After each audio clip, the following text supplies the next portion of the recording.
Chapter 7 is called Bad News. Wilbur liked Charlotte better and better each day.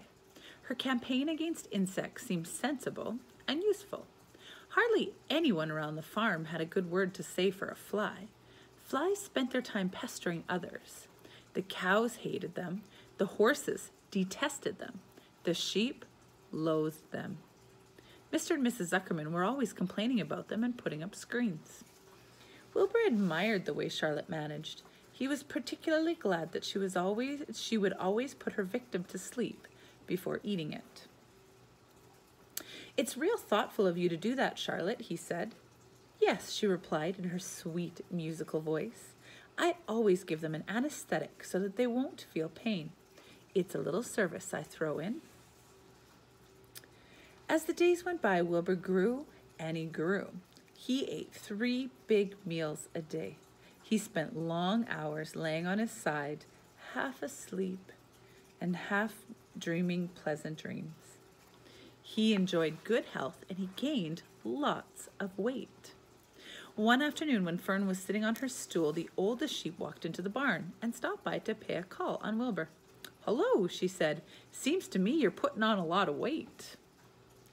"Yes, I guess I am," replied Wilbur. "At my age, it's a good idea to keep gaining." "Just the same, I don't envy you," said the old sheep. "You know why they're fattening up, don't you?"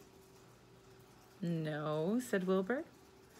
"Well, I don't like to spread bad news," said the sheep, "but they're fattening you up because they're going to kill you. That's why."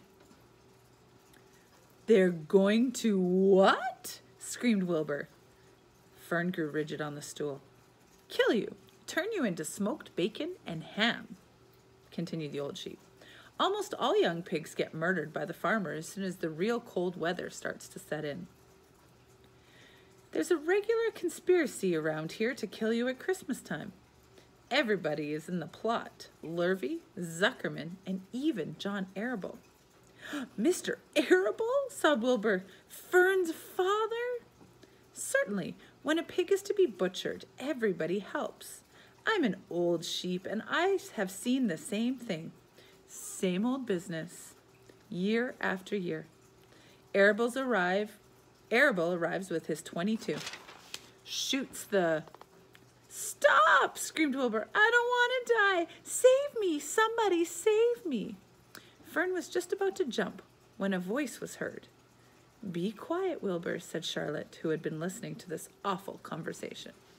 "I can't be quiet," screamed Wilbur, racing up and down. "I don't want to be killed. I don't want to die.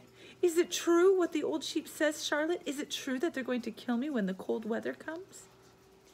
"Well," said the spider, plucking thoughtfully at her web, "the old sheep has been around this barn for a long time. She has seen many a sprig pig come and go. If she says they plan to kill you, I'm sure it's true. It's also the dirtiest trick I've ever heard of. What people don't think of." Wilbur burst into tears. "I don't want to die," he moaned. "I want to stay alive right here in my comfortable manure pile. I want to breathe the beautiful air and lie in the beautiful sun." "You're certainly making a beautiful noise," snapped the old sheep. "I don't want to die," screamed Wilbur, throwing himself to the ground. "You shall not die," said Charlotte briskly. "What? Really?" cried Wilbur. "Who's going to save me?" "I am," said Charlotte. "How?" asked Wilbur. "That remains to be seen, but I'm going to save you, and I want you to quiet down immediately.